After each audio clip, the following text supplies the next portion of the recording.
I would love to know if there's an actual squirrel feeder that we can get. Oh my like Lord. Where the birds. I don't like to be told what to do. Right. Maybe I'll get canceled for this. Bow, bow, bow, bow, bow, bow. Yeah, we get older every day. Got more wrinkles, that's okay. Yeah, we're laughing when we age. Life is like a comedy stage.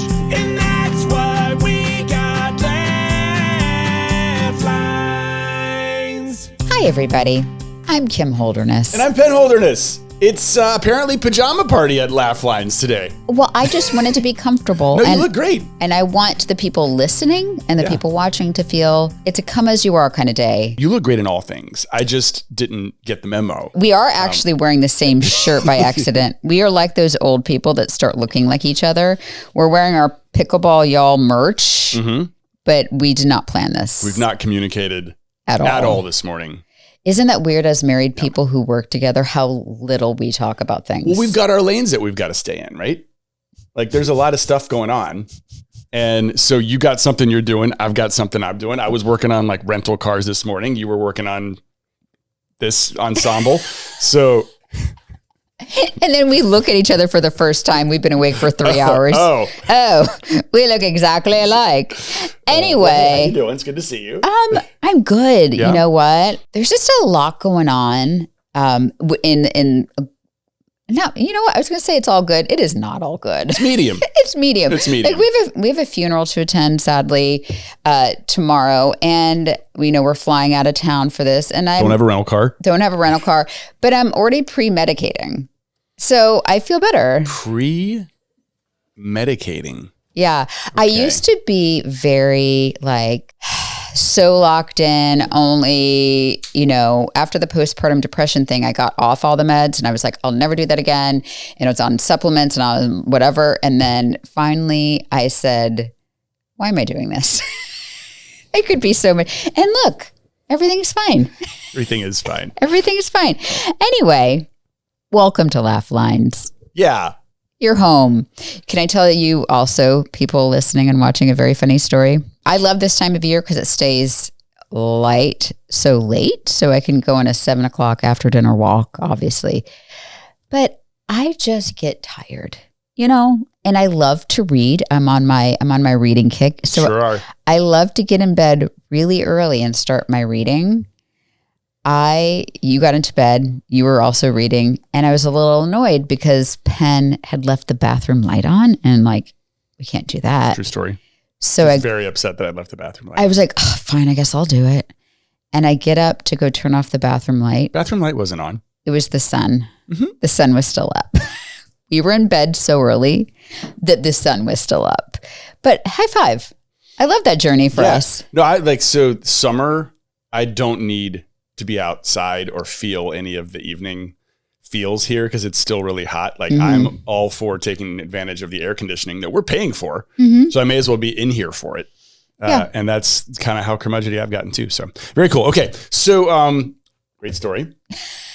We've got a fun show for you guys today. This is one of our call-in shows. We've learned that you, the viewers and listeners, are a very important producer in this show, and your opinions and your thoughts are equal parts insightful and funny. And so every once in a while, we will compile all of them and we'll play them for you. But first, if you're an avid listener to this podcast, you've heard us talking about our first children's book that's going to be launched in October called All You Can Be with ADHD. And I'm so excited. Yeah, I'll tell you what made it real for me. And this is our third book, and I've never been privy to this before. Our publishers actually went to the site of the printing press and they took video and pictures and they sent it back to us. Sorry, Sam's laughing. Is it not a printing press? The printing press. What do they call it Well, now? You get the quill and the ink, and then you have to dry that. I want to know what it's called. I'm pretty sure it's called a printing press, and you guys are going to feel a little silly. What do you think? Like TikTok just makes all the books? Comes you out. sound like such a boomer. We sent it to the 3D printer? No, it's a printing press. It looks like a printing. We're here. Let's show some video. What is this called? What is it called, Sam? It's called offset lithography. Lithography. Lithography. So, but no, this makes it real. I love these videos because we make videos, and the way that the sausage is made for us is, you film it, you put it in a computer, you're looking at it the entire time, and then it goes out, and like most of the magic is lost on the people who are making it. Right. Mm-hmm. So seeing the magic of this, it's an ordeal. Yeah. These are big machines. It's kind of cool knowing that our stuff is going into these big machines. If I had an adult friend that was recently diagnosed, like I would buy this is a funny enough book that I would buy this for my adult friend. But I am so proud of Penn because I definitely contribute to things. I think I contribute a lot to the video stuff. A lot of the written stuff I contribute to. This book in particular came 100% out of your brain. And it is fascinating what goes on inside of his brain. So I'm just excited for the world to see. And really, I really think you are like, we just need to start cranking out kids' books because that was so much fun for me to not do anything and for you to create something wonderful. I mean, it is interesting for this type of book. The actual writing did not take a ton of time because it was already in my head. I mean, it's been after a lifetime of thought and development. You'd been thinking about it for years. Yeah. But the writing was pretty easy. And then the editing was fairly simple. The illustrating was so much fun, like collaborating with someone who's illustrating and saying, you know what I could really use here? Yeah. And then they do it. I know. It's crazy. It's like AI, but way better because it's a person. But it's a human. Yeah, it's a human being. I'm saying this all to say that the hardest part and the longest amount of work is the marketing of the book. Mm-hmm. It's the tours, it's the reading, it's the getting to meet people in person, it's going on news, making videos to promote it. And I don't mind that part either. So if you want to hear more, allyoucanbe with ADHD.com or check the link in our show notes for more information. We are very proud of this. And you could pre-order, and that would be cool if you pre-order. Oh, yeah. So guys, if you do, that's a huge favor to us. Yeah. If you're going to buy it anyway. But yeah, if you're going to buy it anyway, only if you like need it. Right. Or if you have like a friend or a kid who has ADHD, this is a good book for them. But listen to this. I want to shout out the Flatliners Nation. We have a listener who lives in Paris, France, and works at the American School of Paris. And she's invited us, honey, to come have a book tour event at their school and fulfill our goal for a Paris day trip. I've been talking nonstop about just doing a day trip to Paris because we have a nonstop flight here from our town. We should do a book tour event. Right off. Also, you know, like a lot of people like us, they have names for their fan base. Like that. So is Flatliners Nation? Do we workshop that? Is that a bit? Let's workshop it. The people listening and our loyal community and the community that supports each other. What are we calling you? Our Flatliners? Like Flatliners, but that's a dead person. No. This is what workshopping is. There's no bad ideas when you're brainstorming. Apparently there are, but... You know what we should do? Jump into the actual show. Okay, let's do that. That has been produced. Yeah. Let's start with, are we done with? Yeah. Okay. This is the segment that makes us seem incredibly youthful. Right. Right?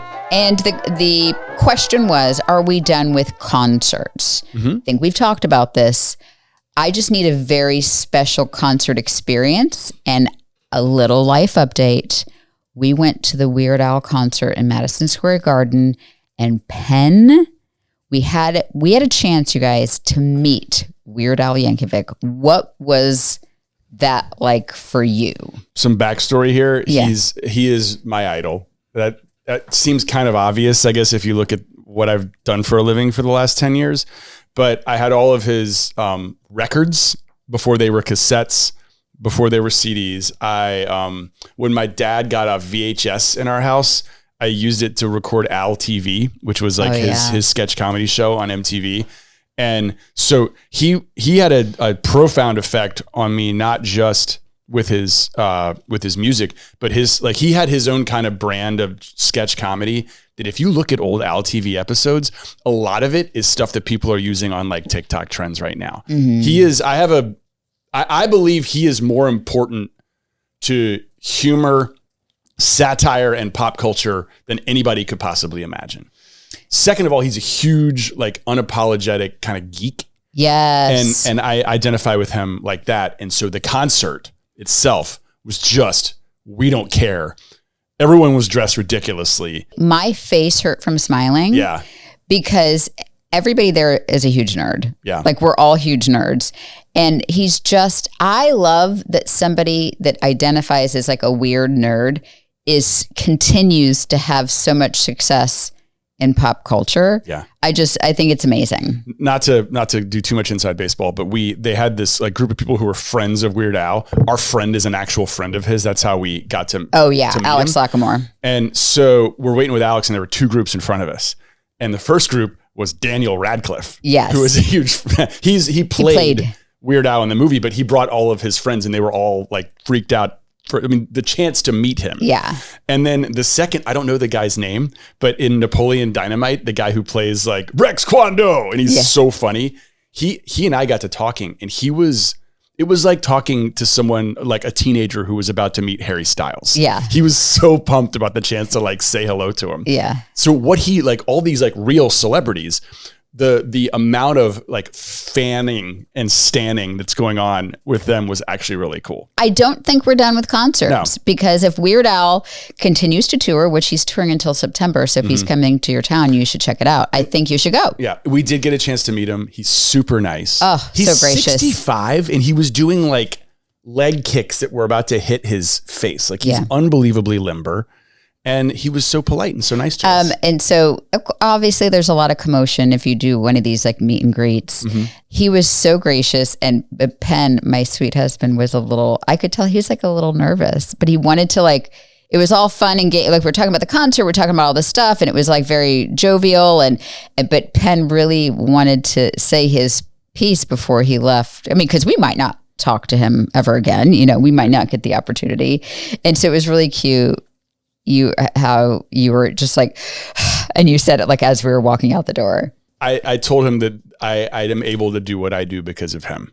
And and it's a fun job that I love and it brings me happiness every day and none of it's possible without him. And he did the I think he was like, what? Who are you? What? Do you know what I do? Like, what? And I guess he has seen some of our stuff. Yeah. So maybe that makes sense. And that's what he said. I mean, who knows if he... maybe he had like a little...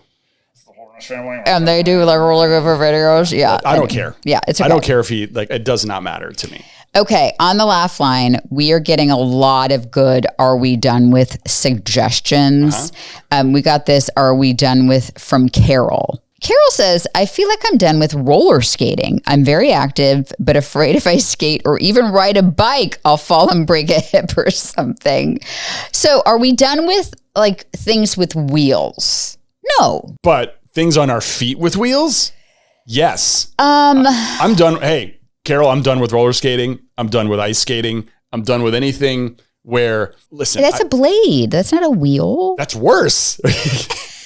So I have to say, I have an incredible sense of balance. You sure do, hon. But I'm not prepared to say I'm done with anything, but I've also never been super into roller skating. Like since the 7th grade, I was like super into roller skating because like the Stardust skate rink was like the only way I could hang out. And you could skate backwards and you had to like move your hips like to go backwards. So since then, I've not been really into roller skating. I'm really impressed that Carol is even asking this question. I assume that we were all done with roller skating after 4th grade, like right around when you said so. There's not a lot of skate parks just popping up right now. What are there? Are they coming back, Sam? Roller skating is back. No, roller skating is back. That was like Sam's COVID hobby for a minute. That was one of the many hobbies that I tried over COVID. Do they play like retro music? No, I think that a lot of people are using it for exercise. Yeah. I will say we do have a friend, shout out Ketty, who is doing such a good job. Like I feel like she started like tap dancing recently. She's a roller girl.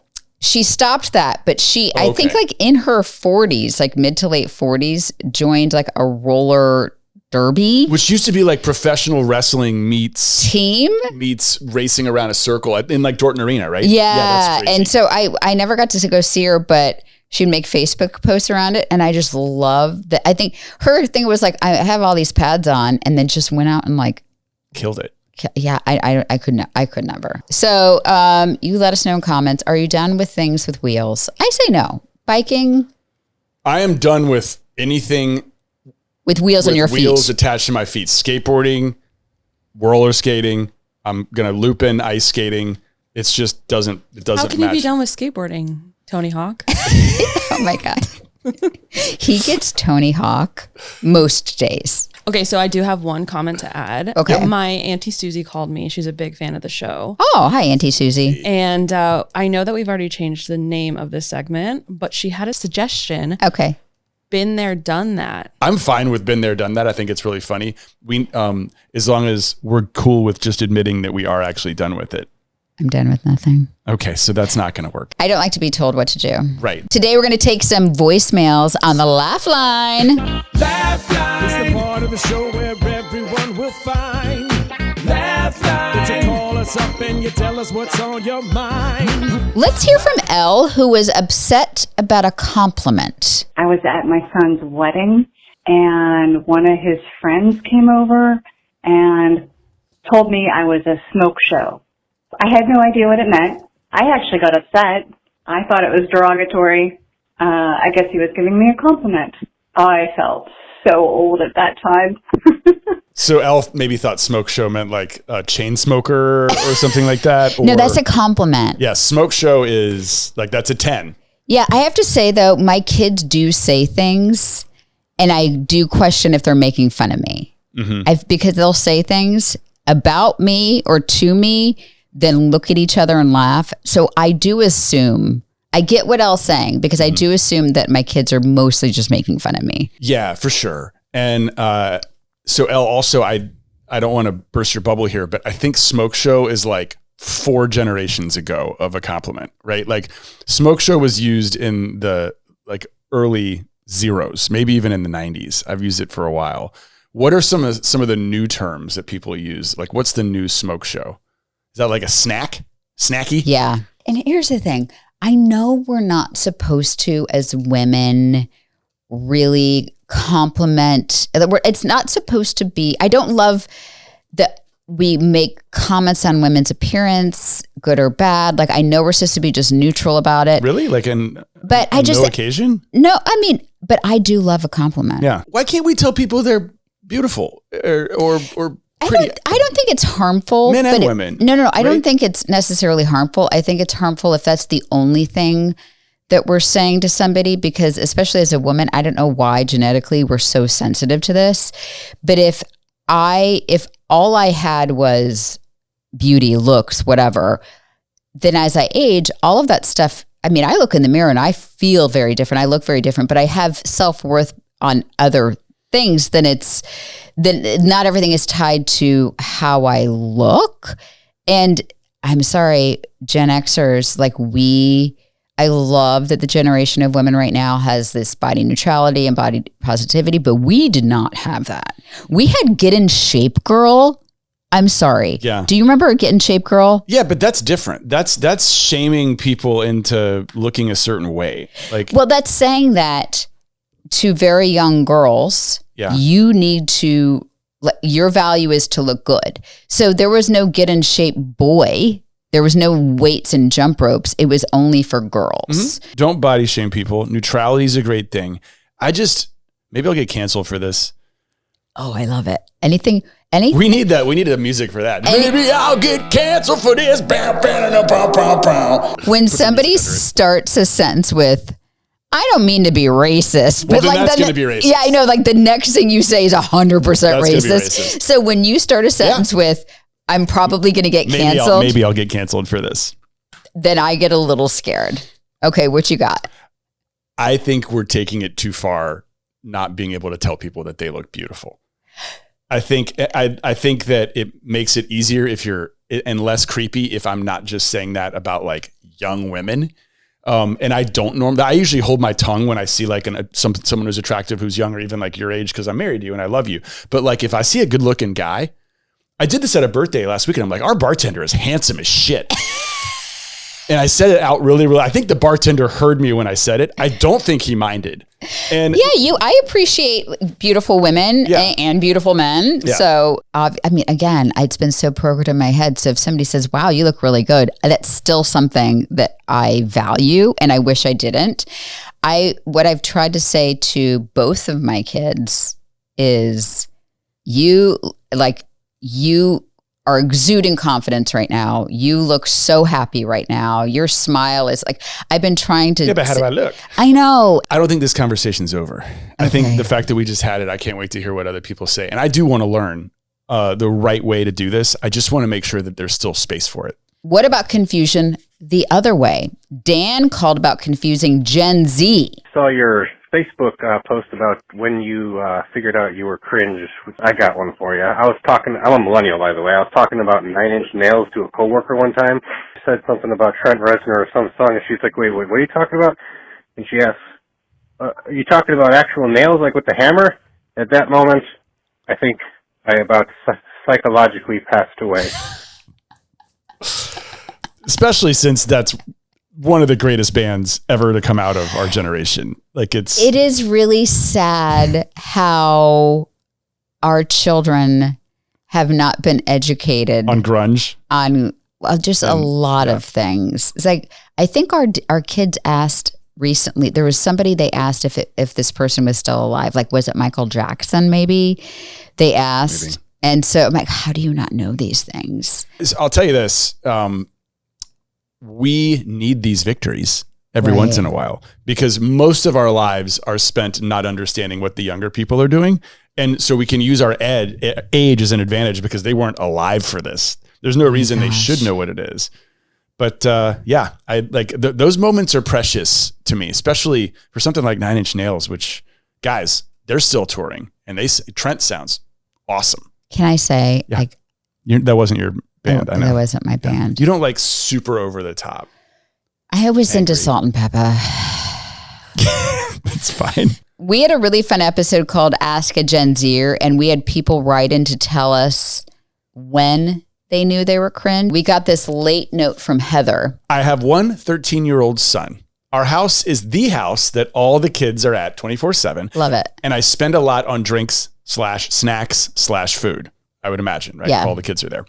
The one thing that makes me mad is when I see empty water bottles or snack wrappers on my lawn from them.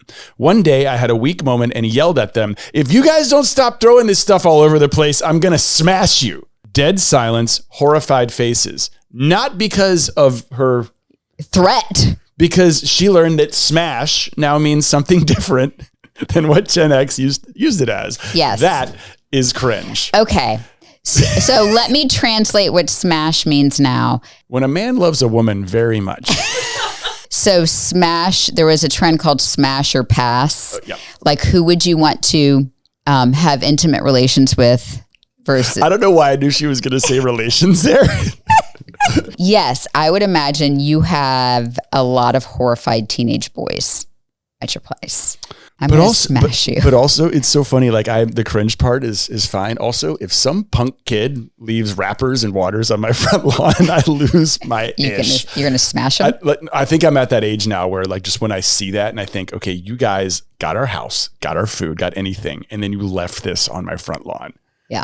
I think. But also to be the house that everybody goes to is kind of cool. I was about to say. Yeah, that's like a huge compliment. That's a huge compliment as a mom to be the house everybody goes to. So, Heather, your story about Smash was fantastic. Almost as bad as Kim's mom calling in to our first episode with marriage advice that almost caused a medical event for Katie. So my mother's marriage advice was basically smash a lot. Don't pass. Don't pass, smash. Okay, right. Katie, what do you got? Yep. I gotta tell you, I listened to one of your first episodes about your 20 years of marriage.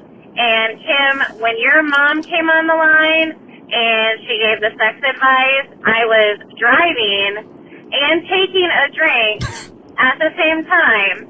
And I just lost it and about choked. But absolutely hilarious. Oh, just don't drink and drive, Katie. And listen to my mom talk about smashing. Well, I'm glad you enjoyed that episode. That it was, and so in my mom's defense, and then obviously she saw it. She didn't realize it was going to be played. She thought it was just going to be like we were going to listen to them. So I think we need to be clearer about if you call in, there's a potential we're going to use your voice. I would say I think most people have picked up on that. Yes, but that was like the first kind of call-in show. Was your mom upset or was she? No. Okay. No, but she did not anticipate Maybe we need to change the voicemail and put a disclaimer. It's already so old that we're having people call a landline, and I think it makes it even older if it's a landline with a disclaimer. Voicemail. No, I think a disclaimer is safe. Okay. Yeah, say whatever you say can and be used against you in a court of laugh lines. On the court of laugh lines. Okay. Do we need to have judge laugh lines, like Judge Judy, where I rule on things? Oh, you're the judge? I'm the judge. Okay. Robin has a question for me about the hill I'll die on. I gotta tell you, Kim, you clearly have never been somewhere parked and had a dead battery. Because once that happens to you happened to me at the airport one time, and it is so hard for somebody to get to your vehicle in order to jump start your vehicle for you that I back up a lot. Okay, so let's back up. Robin, thank you for your call. I just have an issue in a crowded parking lot with people pausing to back up their giant cars that take up 12 spaces. I have heard it. Like, I might be canceled by that. There are people that are still messaging me, very passionate about how wrong I am. But Robin, you make a really fair point. I still think if it's a busy parking lot, I'm going to roll the dice on my battery. If there's nobody there, 100%, you do you. And I totally see how that would be impossible for somebody else to help me out or AAA to get there. That would be very hard. I back my car in every chance I get. I try not to do it when someone's behind me. So that solves the problem. But she's right about that. But also just it's safer. And I will tell you that I think we actually lost listeners and followers. Because of your backing in? Yeah, we have we make our politics pretty known, and that it's fine. People don't unsubscribe or whatever. This is more, people are more passionate about backing into parking spots than the 2024 election. Correct. Okay. Yeah. Than basic human rights. All right. So we're getting to know our audience. That's important. I think those of you who stayed, thank you. Thank you. We are getting ready to hang up our new bird feeder. Our previous bird feeder was attacked and eaten by squirrels. Feathersnap actually sent us a new one, so I'm super excited to put that up. But we got a word of caution from Callie about the squirrels. My father is also an avid bird feeder, and he once accidentally bred a master race of squirrels. He got a humane trap where he put food in it, the squirrels go in, it'd get caught, and then he would take it out into the country to let it go. But what happened was he called all the dumb squirrels, and the smart ones learned to band together, and instead of getting caught, they would hold the trap open for each other, and one of them would go in and scoop all the food out, and then they could all eat it. Oh my I love this. Lord. I'm on Team Squirrel. Natural selection. I wonder how long it took him to figure that out. But kids, for those of you who aren't sure about evolution, there it is. There is survival of the fittest. Natural selection. I would love to know if there's an actual squirrel feeder that we can get. Where the where the birds aren't invited. No. The squirrels have been they've been caught. Callie's father took these squirrels that were just looking for food and displaced them from their homes. I'm the only person on the squirrel side here. Finally, the cutest call ever from Susan and Addie about last week's show. Hey, this is Susan. And Addie. And we're from Washington State.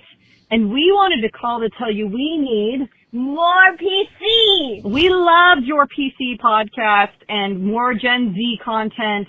We're a elder millennial and a Gen Alpha.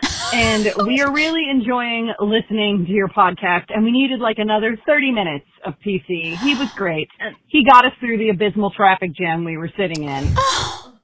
Which means they may not have even seen PC. They just heard PC. They heard PC. They didn't even see him. Maybe they didn't see his 10-gallon cowboy hat that he was wearing and his blazer that he refused to unbutton, so it rid all the way up the I side. know. Some people were like, why didn't you tell him to unbutton his jacket? I'm like, guys. Yeah, we're not messing with him. He's wearing a blazer and he's normally in basketball shorts with uncombed hair. So he put on a blazer it's without talking being to a pitcher during a no-hitter. Yeah, we're not messing with that. I agree. And he really enjoyed it. So we did ask him, but he's been asking all summer. He has been helping, just little, if Penn and I have to shoot something, he's been helping out. He really loves the production process.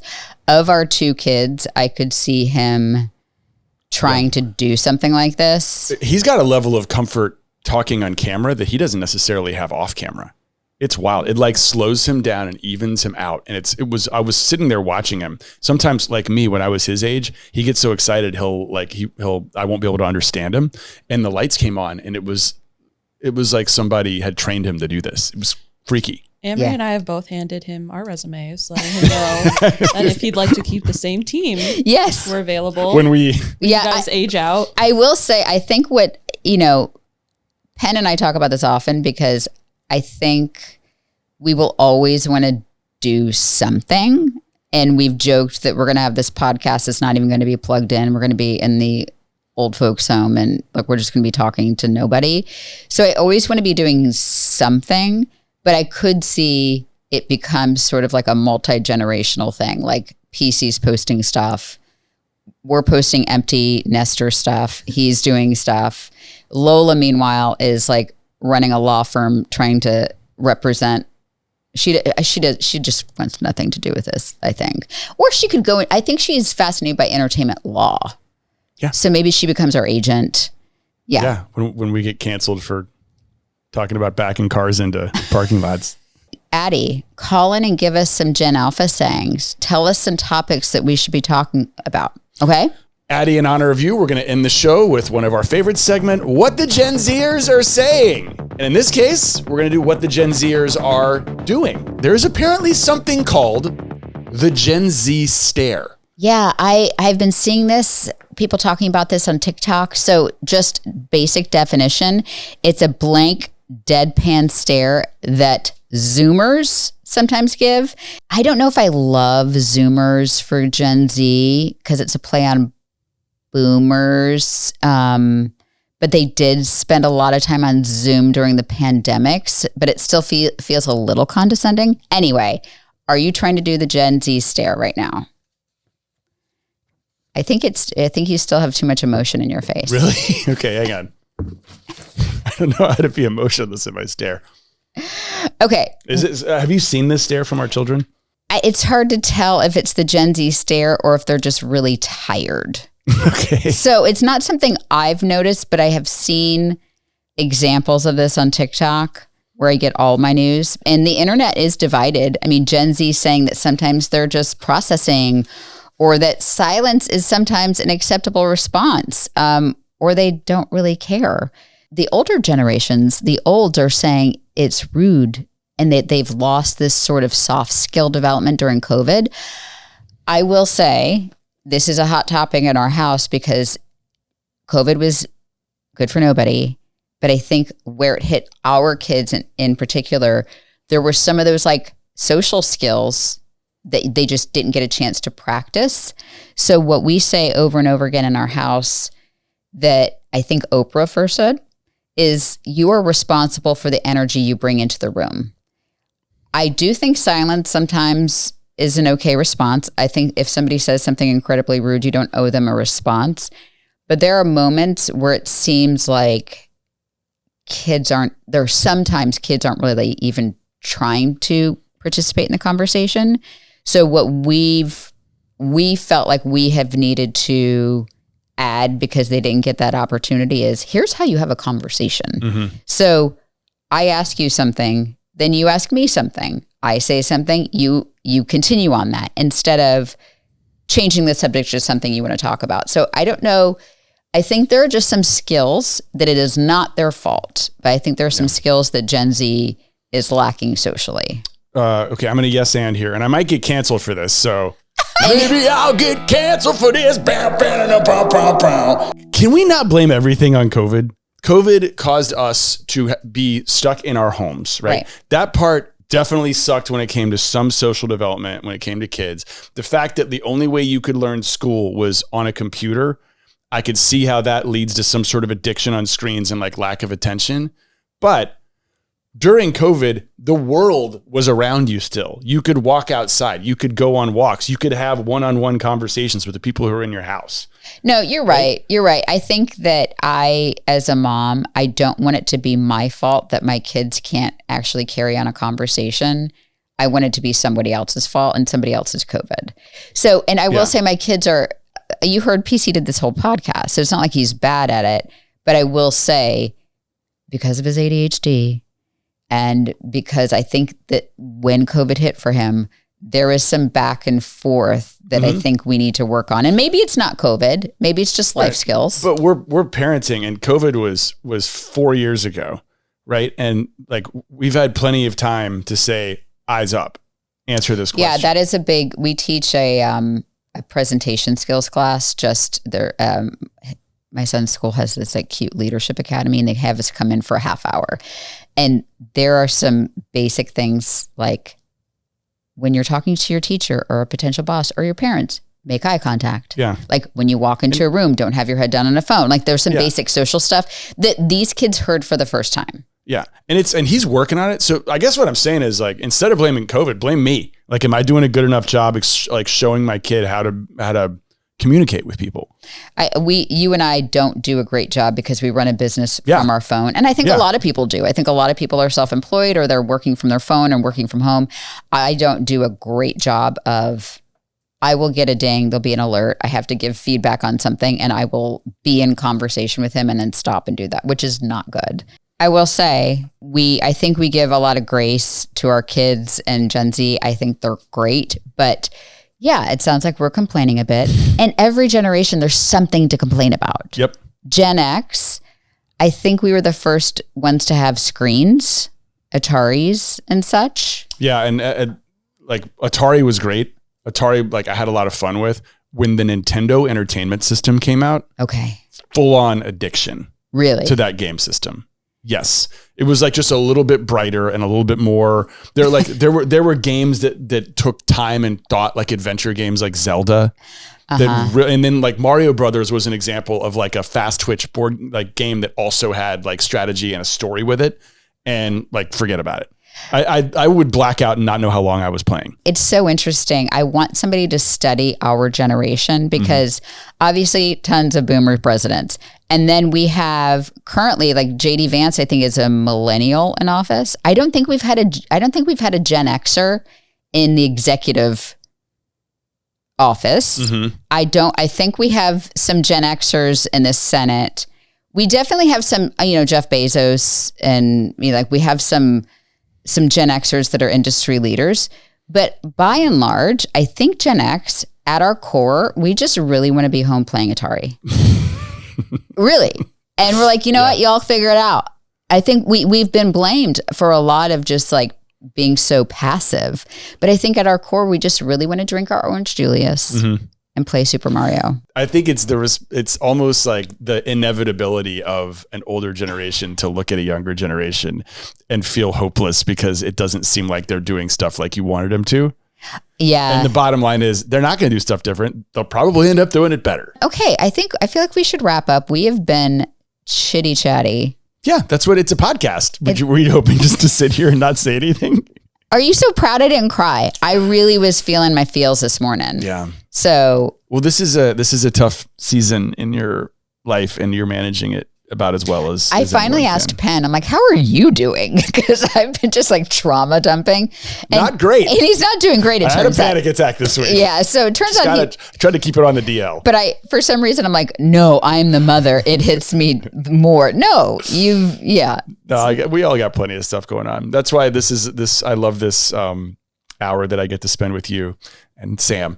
I do. Like, I love that Sam's here. I didn't mean it that way. And Steve. And Sam. And Sam. Just to kind of take inventory of what's going on in our lives, and you guys have to listen to it. Sorry about At the time of this recording, you guys, Lola will have started school. So whatever we're like right now, we're not like that in real life. I mean, I've been trying to be transparent about it, and she's ready. It's almost offensive how ready she is. Like, she is so excited. I'm like, I get it.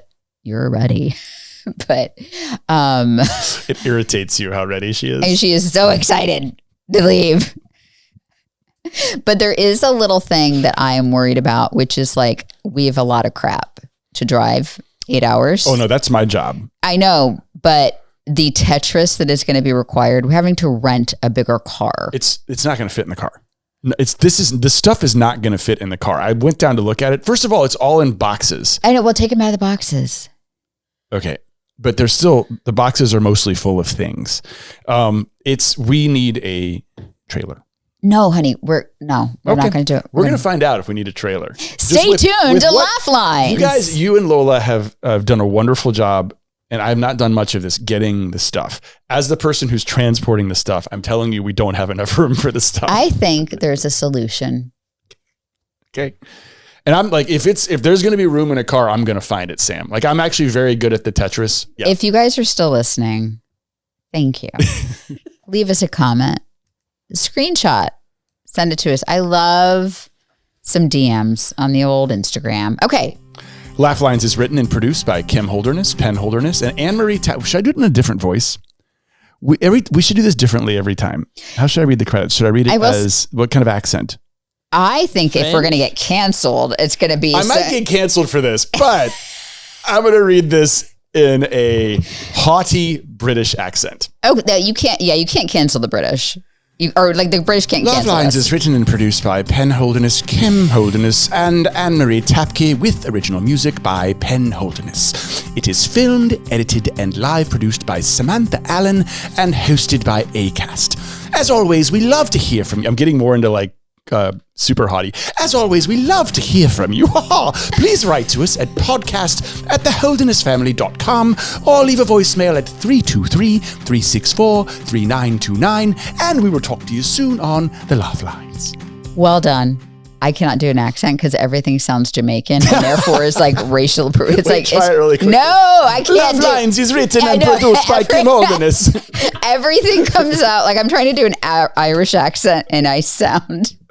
Laugh Lines is written and produced by Penn Holderness, Kim Holderness, and Louis Anne-Marie Tapke, with original music by Sam Allen. You're always after me, Lucky Charms. I do good accents. Give me another more one. accents. Give me another. I'll do it every week. He does French, obviously. Laugh Lines is written and produced by Kim Holderness, Penn Holderness. Russian. Laugh Lines is written and produced by Kim Holderness, Penn Holderness, and Anne-Marie Tapke, with original music by Penn Holderness. Australian. That's a tough one. Laugh Lines is written and produced by Kim Holderness. That's so impressive. Yep. Canadian? Oh, yeah. Laugh. Okay, we're done. Laugh Lines is all about being in the family. Yeah. Okay. We're done. Okay, bye.